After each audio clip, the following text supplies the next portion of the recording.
नाम ब्रिजेश है और मैं आप लोगों को पढ़ा रहा था इलेक्ट्रोस्टैटिक्स। तो आज का जो टॉपिक होगा वो तो हम आगे पढ़ेंगे और वो है principal of superposition of Coulomb's law या फोर्सेस। तो फिलहाल मैं आपको वो क्वेश्चन बता देता हूँ जो लास्ट टाइम डिस्कस किया था। तो याद है आप लोगों को मैं कहा था कि एक चार्ज है Q, नाम दिया था A, और एक चार्ज है B, उस पे 2Q चार्ज था। कहा था कि उनके बीच की दूरी है R या D, जो भी कह लीजिए, और उनके बीच में जो फोर्स ऑफ इंटरेक्शन है वो F है। ये बात हो रही थी। तो यदि मैं कहूं कि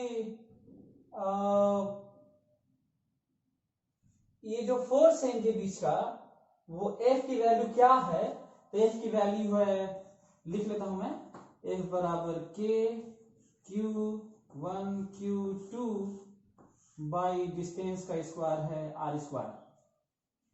जो कूलॉम्स लॉ है वही लगाया हूं, कुछ नया तो लगाया नहीं है। उसके बाद क्वेश्चन है, अच्छा हाँ एक और चीज है, इस क्वेश्चन को काफी लिखा गया होगा कि ये पहले दो स्मॉल आइडेंटिकल कंडक्टिंग स्फीयर हैं, वो R डिस्टेंस पे हैं, तो उनके बीच का जो फोर्स है electrostatic force of interaction F है, और चार्ज A को Q को C एक neutral conducting similar small sphere से कांटेक्ट कराया गया।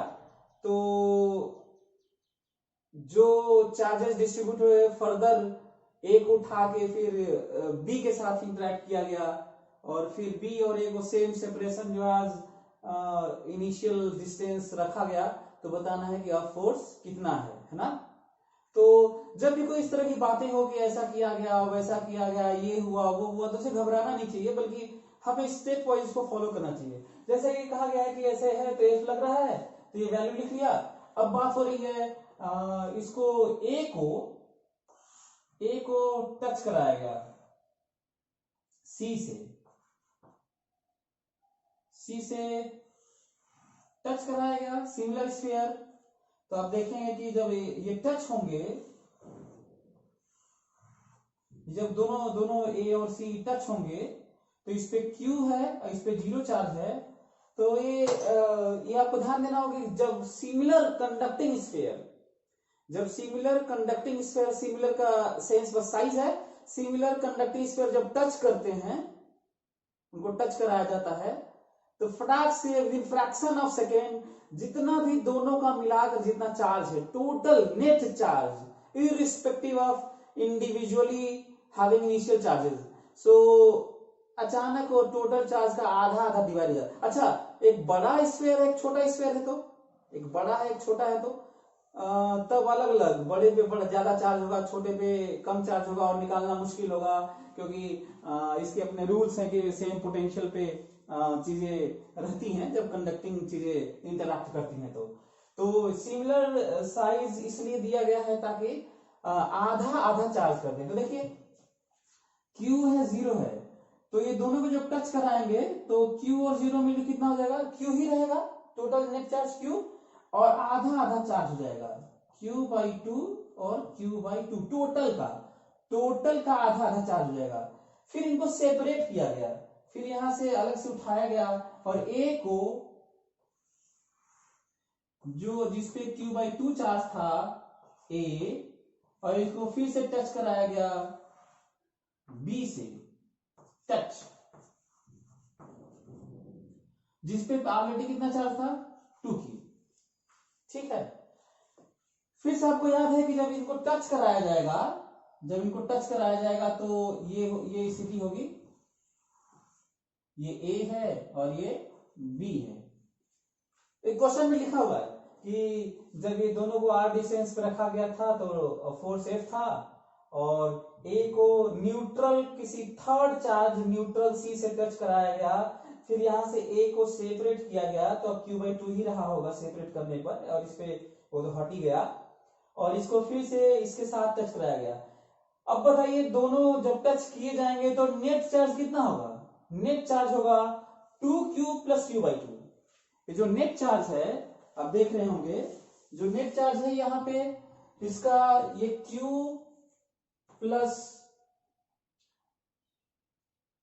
q बाई 2 प्लस 2q कितना चार्ज हो गया, ये हो गया 5q बाई 2, 5q बाई 2 हो गया ये चार्ज। अच्छा, लेकिन इन दोनों पे जो चार्जेस होंगे आधे आधे होंगे, इन पे चार्ज होगा 5q by 4 and 5q by 4। अब ये स्थिति है कि जब दोनों को सेपरेट किया गया r डिस्टेंस पे, a और a है और b है, तो इस पे चार्ज है 5q बाई 4 और 5q बाई 4। इनके और दूरी वही है जो शुरू में थी, और अब फोर्स है F डैश। ये देखिए F डैश की वैल्यू है k q1 q2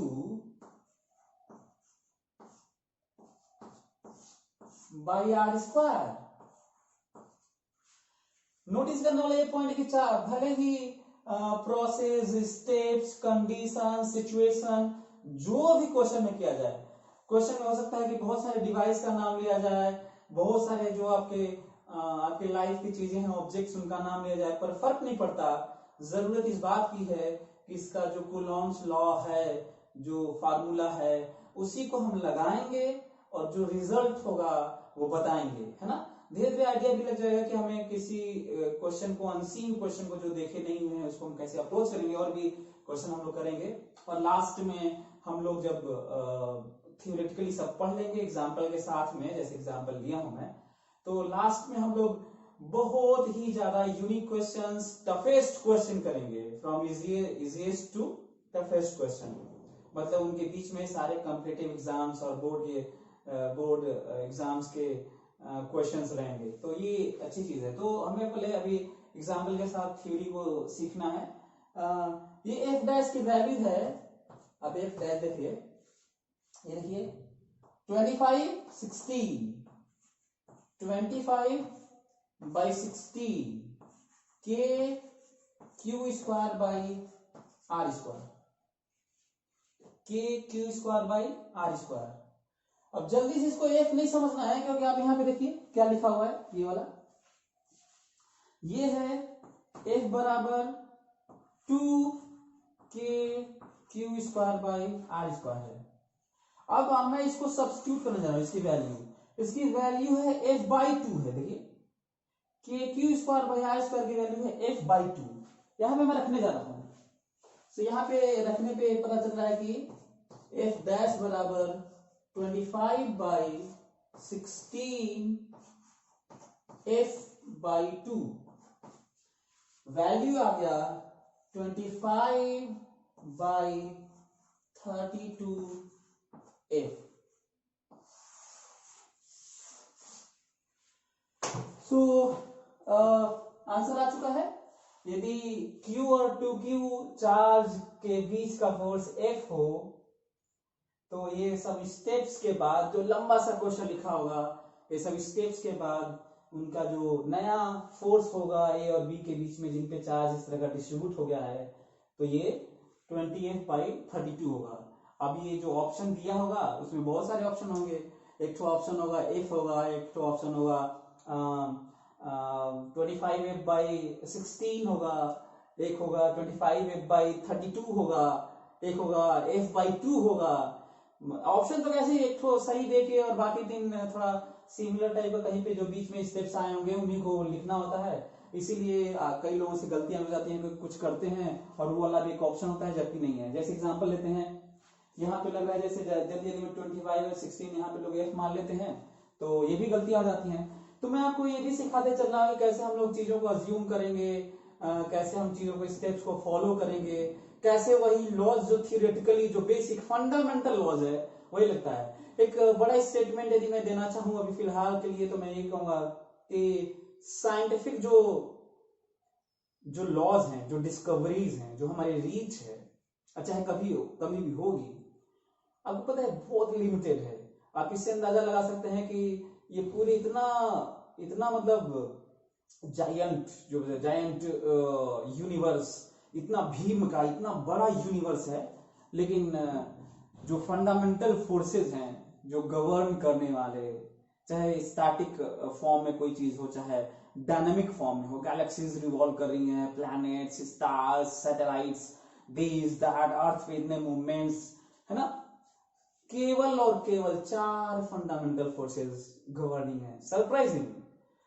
तो लॉज बहुत लिमिटेड होते हैं। तो यदि साइंस को समझना है, जैसे कई लोगों के दिमाग में होता है कि साइंस बहुत कठिन है, ऑब्वियसली यदि आप नहीं समझेंगे तो साइंस कठिन ही है ना। यदि आप समझते हैं तो आसान है। मेरी नजर में तो बहुत ही आसान है, इंटरेस्टिंग है। सबसे आसान इसलिए मैं कहूंगा क्योंकि रियल लाइफ से रिलेटेड है और इसको बड़ा मजा आता है पढ़ने में। कई लोगों के इस तरह कोटेशंस भी हैं कि a teacher who makes physics boring then he is a criminal.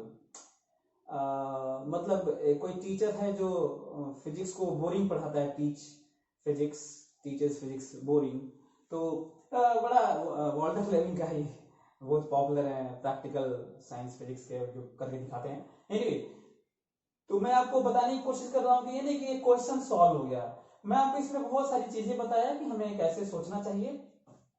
अब हम लोग पढ़ते हैं, इसका ख्याल रखिएगा।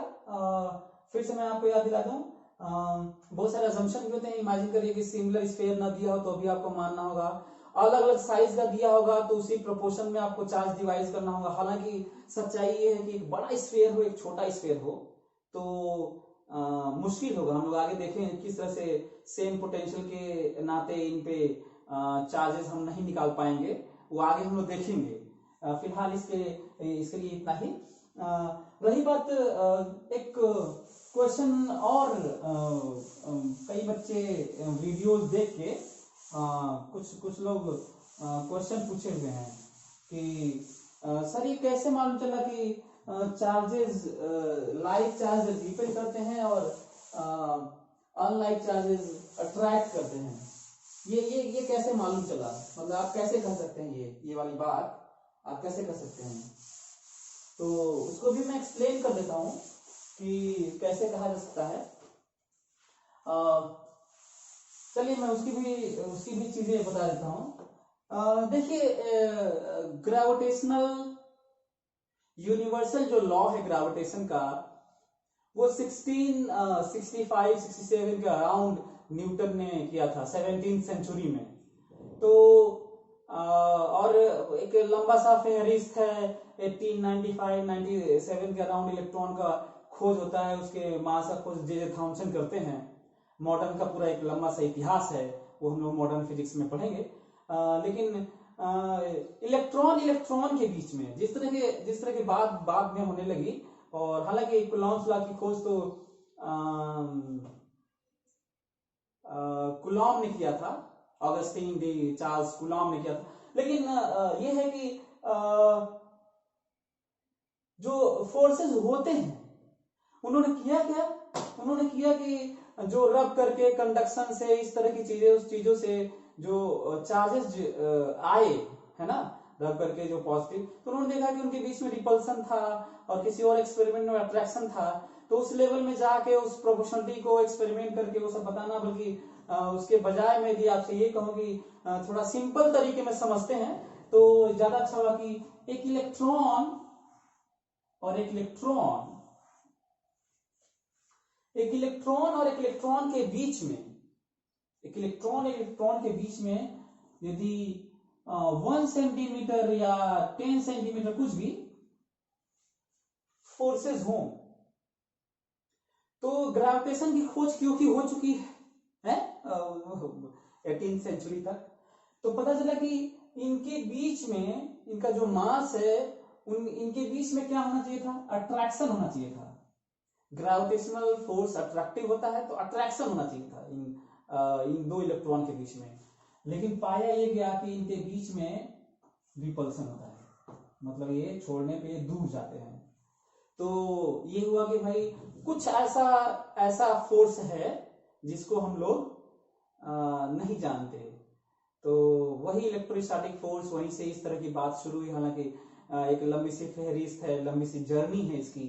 तो ये हुआ कि भाई इन दोनों मास के बीच में न्यूटन के अनुसार ग्रेविटेशनल फोर्स मतलब यूनिवर्सल लॉ ऑफ ग्रेविटेशन के अनुसार इनके बीच में क्या होना चाहिए था, एक दूसरे को खींचना चाहिए था। लेकिन देखा गया कि एक दूसरे को क्या करते हैं, रिपल करते हैं। इसका मतलब जितना हम लोग अभी तक जानते हैं साइंस, उसमें कोई एक नया फोर्स है जिसको हमें अलग से सोचना पड़ेगा, जिसका नाम इलेक्ट्रोस्टैटिक फोर्स है।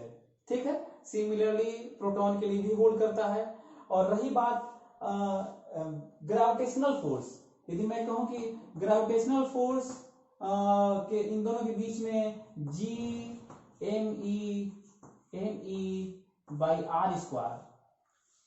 और इलेक्ट्रोस्टैटिक फोर्स इनके बीच में यदि देखा जाए तो ये है K/Q/r²।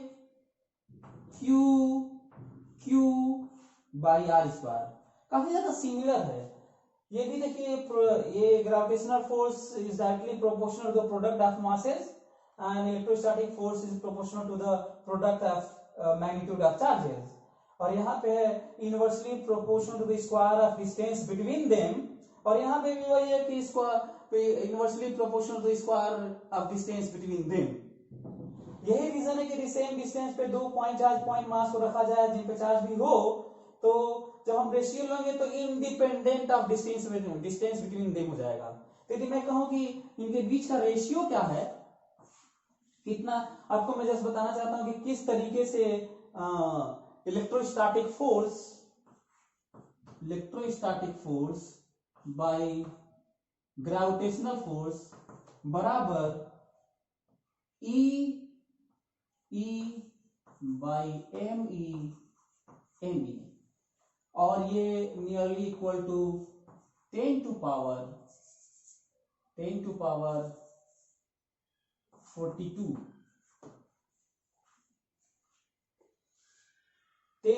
42। या फिर उल्टा कर लेंगे, ग्रेविटेशनल फोर्स यदि ऐसे कर लेंगे,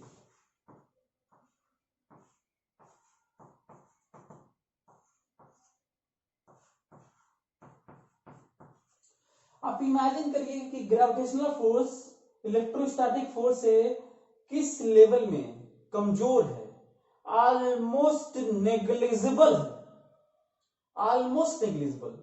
मतलब आप इमेजिन करिए। और यही रीजन है शायद कि हम लोग सारी चीजें जो आप देख रहे होंगे सराउंडिंग में, सबके बीच में ग्रेविटेशनल फोर्स लग रहा है, हमारे आपके बीच में, सबके बीच में, हमारे इस कैमरे के बीच में जो रिकॉर्ड कर रहा है, लेकिन हम लोग खिंचा नहीं रहे हैं क्योंकि इतना वीक फोर्स है gravitational force as compare to other forces which is the base of fundamental force electromagnetism.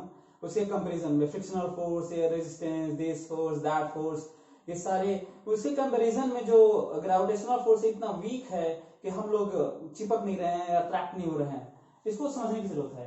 तो एक तो मैं ऐसे ही ऑर्डर आप लोग बताया ताकि आप इमेजिन कर सकें कि किस लेवल का ये फोर्स है। मतलब आप इमेजिन करिए कि 1 पे 42 जीरोस लगाने हैं आपको, सरप्राइजिंग। अब ये हुआ कि ये ठीक है। सिमिलरली आप इनके लिए भी प्रोटॉन में भी इसी तरह की बात होती है, प्रोटॉन में भी इसी तरह की बात होती है। इसमें भी अट्रैक्शन होना चाहिए था, लेकिन इनमें भी रिपल्सन ही होता है। हाँ, लेकिन ये है कि जब इसमें हम लोग देखेंगे, इसकी जब बात करेंगे हम लोग, तो इसका जो फोर्स आता है ना, ये जो फोर्स ग्रेविटेशनल फोर्स और इलेक्ट्रोस्टैटिक फोर्स का जो रेशियो आता है, वो क्योंकि इसका मास थोड़ा ज्यादा होता है ना। इसका मास कितना ज्यादा होता है, यदि मैं इसको लिखूं कि इसका मास कितना ज्यादा होता है, तो mp/me, मैं तो कहता हूं कि इसको भी आप लोगों को जाना चाहिए, नियरली इक्वल टू 1836, कहीं जरूरत पड़े। मतलब इलेक्ट्रॉन से प्रोटॉन 1836 गुना ज्यादा होता है ये भी। हालांकि ये सब मॉडर्न का पार्ट, लेकिन इलेक्ट्रोस्टैटिक इसीलिए पढ़ भी रहे हैं ताकि मॉडर्न को और अच्छे से समझ सके, क्योंकि रियल लाइफ में इलेक्ट्रोस्टैटिक के नाम पे तो करंट ज्यादा, जो आगे वाला चैप्टर है, करंट और कैपेसिटर ज्यादा महत्वपूर्ण है और रियल लाइफ में देखने को मिलता है। स्पेशली अलग से चार्ज देखने को तो हम लोगों को कहीं नहीं मिलता है, जब तक हम लोग कंघी उंगली ऐसे ऐसे करके ना ऐसे ऑब्जेक्ट के लेवल पे इसे अट्रैक्ट करते हुए, रोंगटे खड़े होते हुए, तिनको को खींचते हुए सब ना देखें तब तक तो चार्ज वैसे भी दिखता है नहीं। तो ये वैल्यू है 10 टू पावर -39। रीजन थोड़ा सा कम हो गया ये जो रेशियो है इस तरह का, या फिर ये कहें कि यदि साइन वाइज देखें तो थोड़ा ज्यादा ही हो गया। तो ये है रेशियो, ये 3 का डिफरेंस इसलिए आ रहा है क्योंकि मास इसका मास बल्कि मास ज्यादा होगा, 6 गुना होगा, ये -36 होगा। सो इसमें ग्रेविटेशनल फोर्स और इलेक्ट्रोस्टैटिक फोर्स प्रोटॉन के बीच में ये होता है और इलेक्ट्रॉन के बीच में ये होता है। ये तो मैं उल्टा लिख लिया था तो इसलिए ऐसा है। एनीवे, जब ये देखा गया, यदि मैं बात करूं कि आगे फिर दूसरा वाला अनलाइक चार्ज वाला कैसे आया, तो वो मैं बता देता हूं कि किस तरीके से ये चीजें आई। अब देखा गया कि प्रोटॉन है पॉजिटिव चार्ज और इलेक्ट्रॉन है नेगेटिव चार्ज, इसमें रिपल्सन था, इसमें भी रिपल्सन था। अब ये देखा गया कि भाई ऐसा है कि ये देखिए इनके बीच में अट्रैक्शन था, ठीक है, इनके बीच में अट्रैक्शन था। लेकिन हुआ ये जब दोनों प्रोटॉन और इलेक्ट्रॉन को 10 सेंटीमीटर दूर या 1 सेंटीमीटर दूर रखा गया तो एक दूसरे को खींच रहे थे। अभी लगा कि भाई तो ये तो खींच रहे थे, तो ये तो ग्रेविटेशनल फोर्स यूनिवर्सल लॉ है, तो ये तो खींच रहे हैं, तो फिर कैसे आप अट्रैक्शन इलेक्ट्रोस्टैटिक अट्रैक्शन की बात कर रहे हैं, तो ग्रेविटेशनल लॉ है। लेकिन हाँ, कैलकुलेट करने पे जितना ग्रेविटेशनल फोर्स आया, मतलब जितना ग्रेविटेशनल फोर्स के न्यूटन के अनुसार इसे जितना खींचना चाहिए था, उससे कहीं बिलियंस टाइम्स ज्यादा। आप कैन इमेजिन कि मतलब इतना ज्यादा टाइम्स ज्यादा फोर्स खींच रहा था। तब कहा गया कि ऐसा है भाई कि ग्रेविटेशनल फोर्स केवल नहीं लग रहा है। यदि केवल ग्रेविटेशनल फोर्स लगता तो जो फोर्स इतना बड़ा आया है ये उस फार्मूले से ग्रेविटेशन के, तो वो नहीं आता कि कुछ और फोर्स है। तो तब कहा गया कि जरूर इसमें कुछ और अट्रैक्शन है जिसका नाम इलेक्ट्रोस्टैटिक अट्रैक्शन है। और वैल्यू अब देखिए इसका रेशियो इलेक्ट्रोस्टैटिक फोर्स, प्रोटॉन और इलेक्ट्रॉन, ग्रेविटेशनल फोर्स और इलेक्ट्रोस्टैटिक फोर्स के बीच का जो फोर्स है किस ऑर्डर का है, 10 टू पावर -39।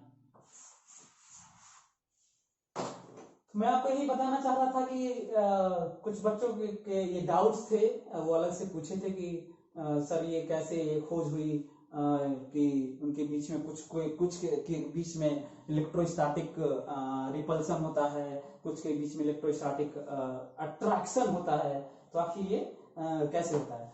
एनीवे, अब हम लोगों का अगला टॉपिक है, अब हम लोग पढ़ेंगे इसके बाद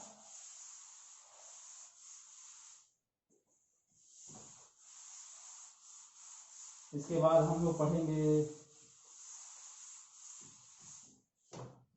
principal of superposition.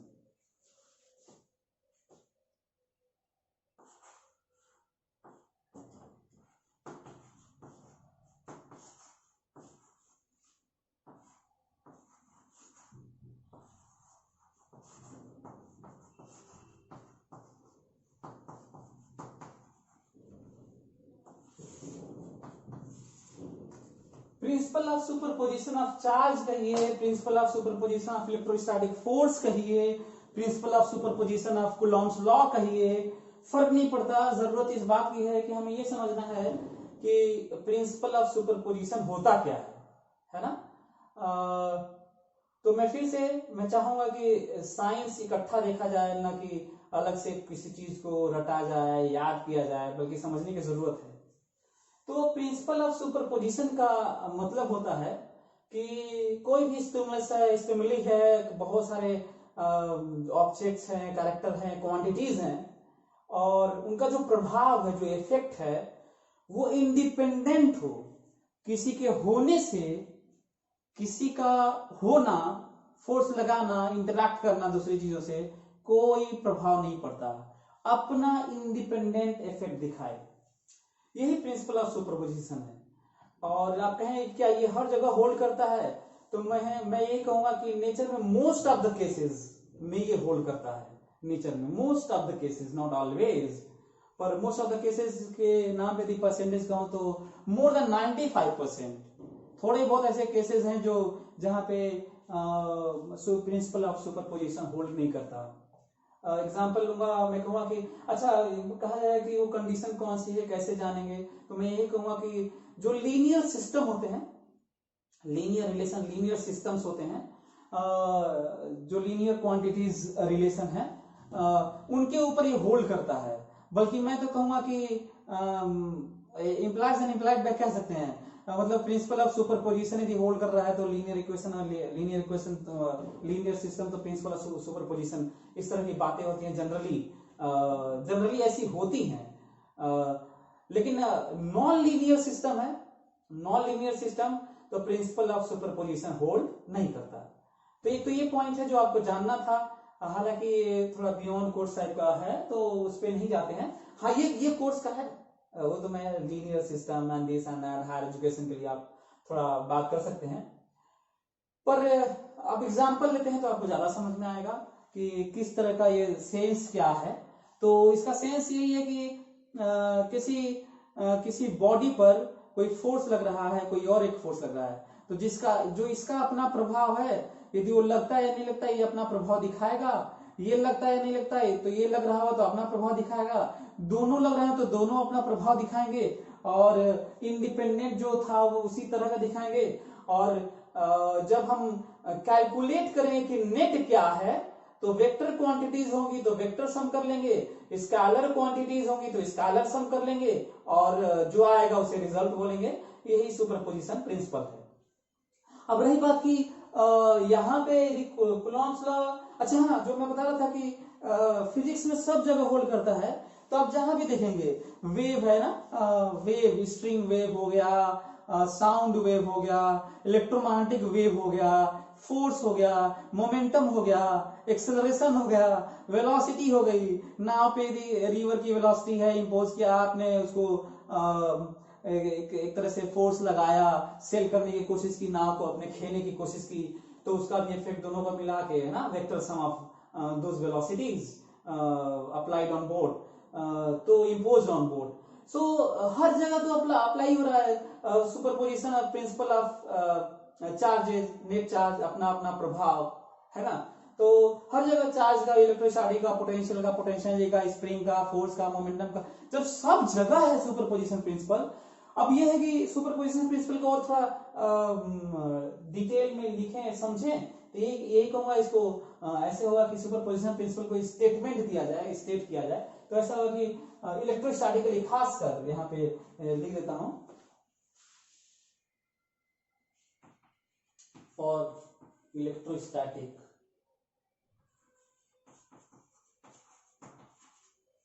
electrostatics. So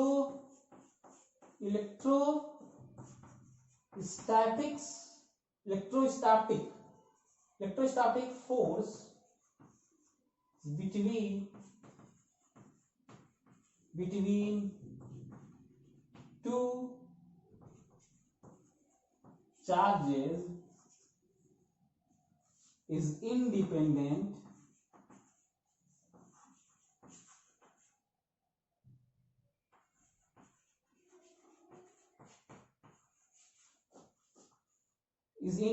of existence of other charges around them। ये यदि इसमें थोड़ा और ऐड कर दूं तो कह दूंगा कि net force on one charge is vector sum of all forces.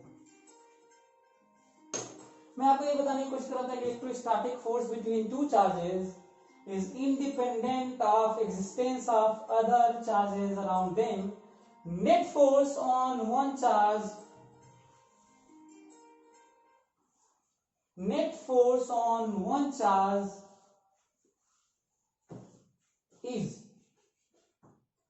vector sum of all forces. इसका मतलब क्या है? साफ है कि दो चार्ज के बीच में, इस चार्ज और इस चार्ज के बीच में जो फोर्स लगता है, इलेक्ट्रोस्टैटिक फोर्स जो लगता है, वो इसे कोई मतलब नहीं है कि और भी चार्ज इस पे फोर्स लगा रहे हैं कि नहीं लगा रहे हैं। लगा रहे होंगे, हैं चार्ज तो लगा रहे होंगे, फर्क नहीं पड़ता।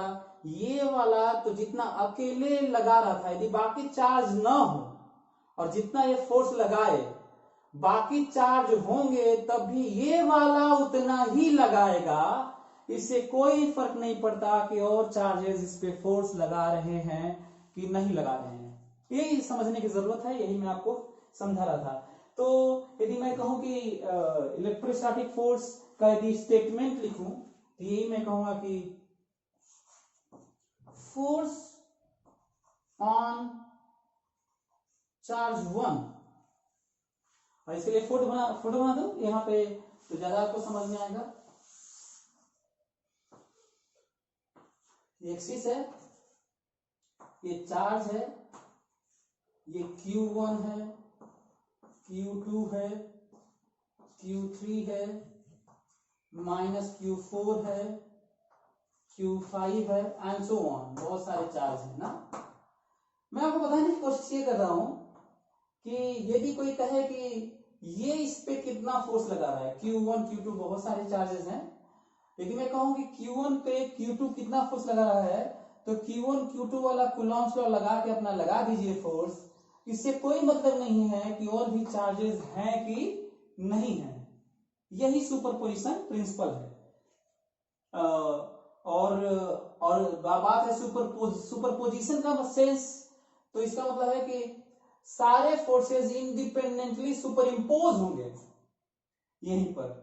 तो सारे फोर्स इस पे जब सुपरपोज होंगे, सुपर इम्पोज करें इन पे, तो जो नेट आएगा उसे सुपरपोजिशन प्रिंसिपल कहते हैं। नाम से भी लग रहा होगा कि हर एक अपने इंडिपेंडेंट इंडिविजुअल इफेक्ट के फोर्स को इस पे अप्लाई करें और नेट निकालें। तो नेट इंडिविजुअल फोर्सेस को इस पे लगाएं, जिसे सुपरपोजिशन कहते हैं। Superposition of forces independently, individually, तो उसे ही सुपरपोजिशन प्रिंसिपल कहते हैं, प्रभाव इफेक्ट वाला। और नेट के लिए तो हमें नेट लेना होगा।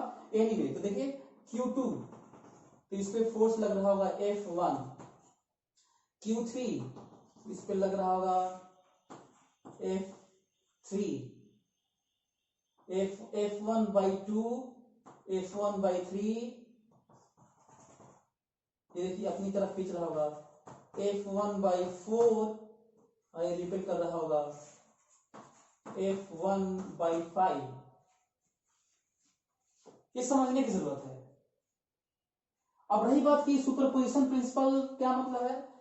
फोर्स, इलेक्ट्रोस्टैटिक फोर्स ऑन 1 बराबर force on 1/2 charge plus force on 1/3 plus force on 1/4 plus force on 1/5। यदि और भी चार्ज होते तो और भी। This is called superposition principle of electrostatic forces. तो यही आपको समझने की जरूरत थी। इंडिपेंडेंट वेक्टर सम, यदि पोटेंशियल की बात करते तो स्केलर सम, पोटेंशियल एनर्जी की बात करते तो स्केलर सम, इलेक्ट्रिक फील्ड की बात करेंगे तो वेक्टर सम, वहां भी। तो आप ये देख रहे हैं कि किस तरह से field, momentum, velocity, force, acceleration, हर एक के लिए पोटेंशियल, सब जगह ऑलमोस्ट इन ऑल केसेस किस तरीके से सुपरपोजिशन प्रिंसिपल होल्ड करता है। और इसको इस तरह न देखा जाए कि इलेक्ट्रोस्टैटिक्स के लिए ये बस होल्ड करता है, बल्कि साइंस को इस नजरिए से देखा जाए, समझा जाए। और हर जगह, जैसे यदि मैं एग्जांपल के तौर पे लूं तो मैं कहूंगा कि आप देखे होंगे वेव्स में ऐसे है और एक टाइट स्ट्रिंग है और इधर से एक वेव पल्स जनरेट करिए। आप लोग घर पे करके देखिएगा कि टाइट स्ट्रिंग को लेके ऐसे करिएगा तो ऐसे होके वेव पल्स जाएगा ऐसे, और उधर से भी कोई कर देगा नीचे से ऐसे कर दे तो नीचे से आएगा यहाँ से, तो ये इधर से जाता है, ये इधर से ऐसे आएगा, ये ऐसे आएगा। इमेजिन कर पा ऐसे करके ऐसे वेव पल्स जनरेट किया। जब ये जाएंगे तो यहाँ पे जब बीच में आते हैं ना, ये यहाँ पे, ये यहाँ पे, तो रस्सी स्ट्रेट हो जाएगी, रस्सी ऐसे हो जाएगी। यहाँ पे जब दोनों आ जाएंगे तो रस्सी ऐसे हो जाएगी। लेकिन कितनी अजीब सी बात है कि यहाँ पे सुपरपोजिशन प्रिंसिपल रूल करता है। यहाँ पे रस्सी ऐसे भी है यहीं पर और रस्सी ऐसे भी है, क्योंकि मीडियम एक ही है तो इसीलिए रिजल्टेंट है स्ट्रेट है। नहीं तो बस अगले ही मोमेंट पर आप देखने वाले हैं कि यहाँ पे आपको दिखेगा, यहाँ पे ऐसे और यहाँ पे ऐसे दिखेगा, ये आगे निकल गया होगा इसी शेप का और ये इधर चला गया होगा। इसका मतलब उस मोमेंट पर दोनों फॉर्म था, ये नहीं कि रस्सी हमेशा के लिए स्ट्रेट हो चुकी है और ये ऐसे, ये वेव पल्स ऐसे आगे निकल गया, ये इधर की तरफ चला गया। मैं बताने की कोशिश ये कर रहा हूँ कि किस तरीके से हर जगह सुपरपोजिशन प्रिंसिपल होल्ड करता है। हो सकता है वो डायरेक्टली नेकेड आई से विजिबल ना हो, पर इस फॉर्म में मीडियम जो दिख रहा था वो रहता है, यही मैं आपको बताने की कोशिश कर रहा था। तो सुपरपोजिशन प्रिंसिपल को यदि हम लोग थोड़ा एक दो एग्जांपल से समझने की कोशिश करें तो मैं आपको एक क्वेश्चन से आपको समझाता हूं, जो मैं क्वेश्चन दे चुका हूं, तो उसको लेते हैं और देखते हैं कि क्या कैसे सुपरपोजिशन प्रिंसिपल हम लोग होल्ड कराएंगे। एग्जांपल लेते हैं। यदि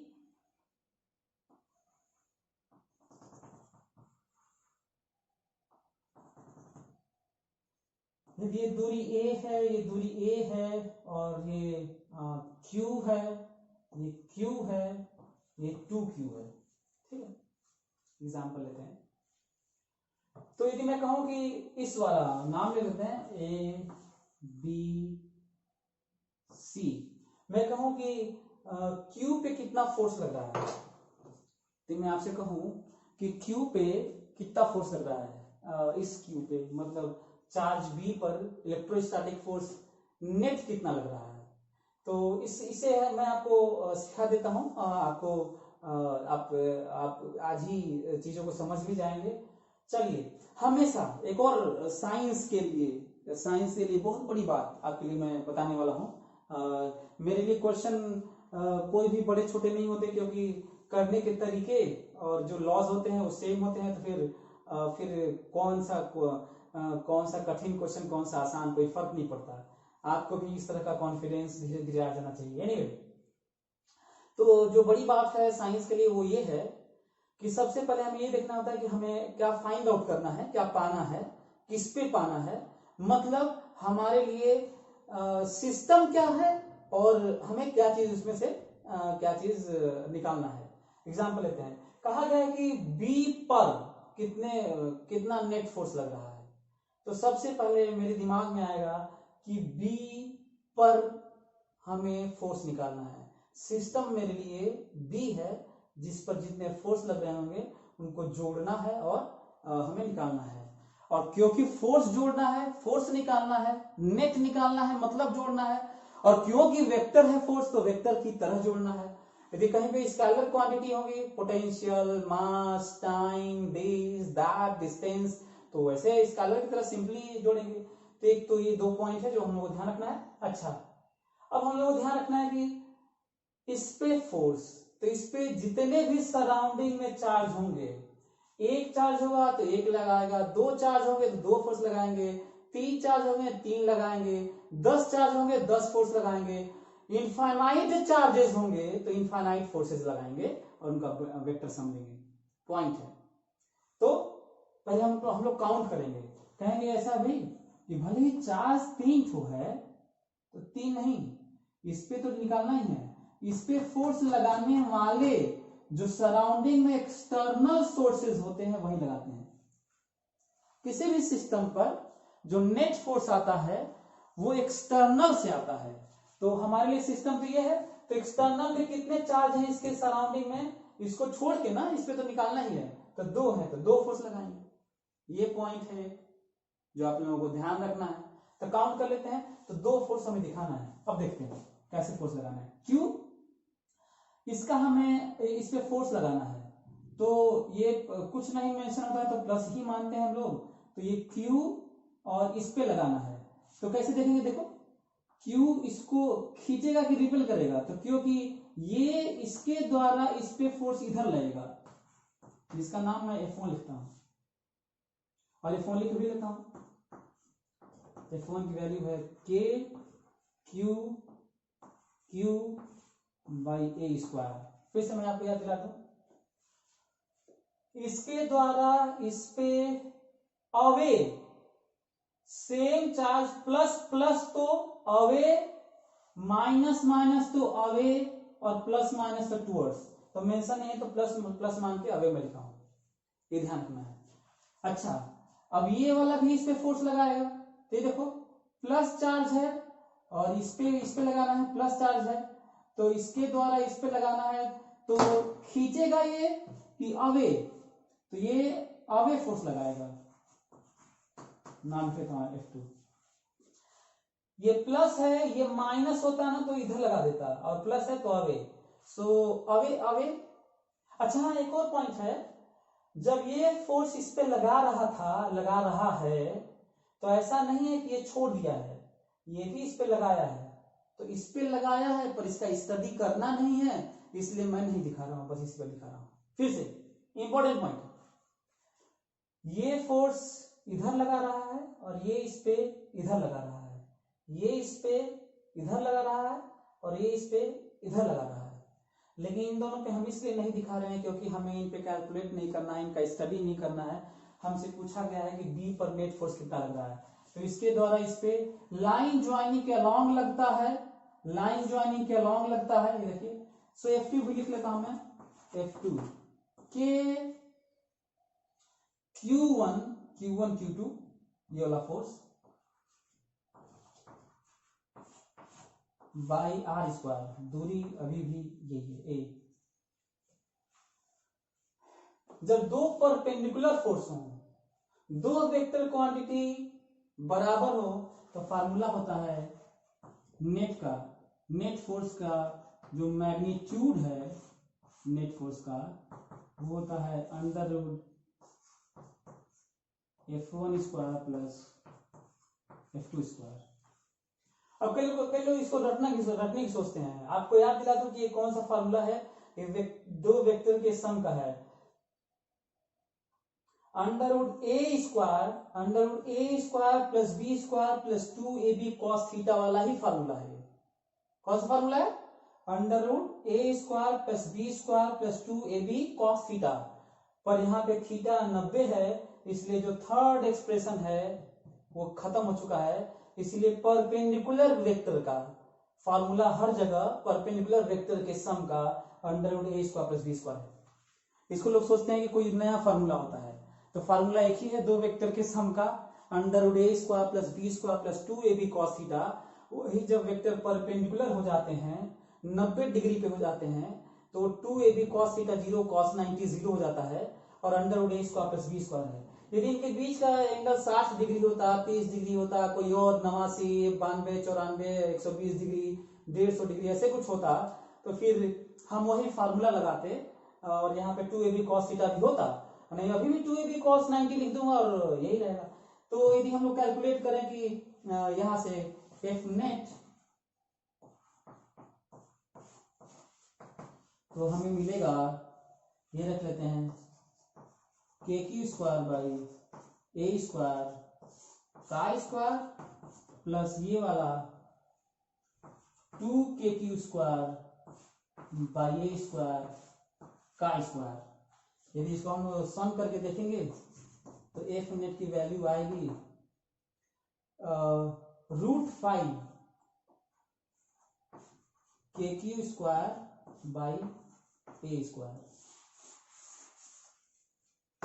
तो मैं आपको बताने की कोशिश यही किया कि किस तरीके से सुपरपोजिशन प्रिंसिपल इंडिपेंडेंट होल्ड करता है। और रही साइंस के बारे में एक और बात, तो मैं आपको बता दूं फिर से कि दुनिया में 2 तरह के अरेंजमेंट देखने को मिलते हैं, जो बच्चे कंफ्यूज भी होते हैं उनके लिए खासकर। Discrete arrangement. डिस्क्रीट मतलब यहां चार्ज है, यहां चार्ज है, यहां चार्ज है, यहां चार्ज है, यहां चार्ज है, बहुत सारे चार्ज ऐसे ऐसे हैं, दूर दूर हैं। डिस्क्रीट मतलब अलग अलग चार्जेस, अलग अलग कोई चीज, अलग अलग मासेस, अलग अलग करेंट, अलग अलग कुछ भी ऐसे। तो डिस्क्रीट चार्जेस, डिस्क्रीट अरेंजमेंट का मतलब गैप दे के अलग अलग अलग अलग, है ना। और एक होता है कॉन्टिन्यूअस चार्ज, लगातार, कॉन्टिन्यूअस चार्ज। तो हम लोग बाद में पढ़ेंगे कॉन्टिन्यूअस चार्ज।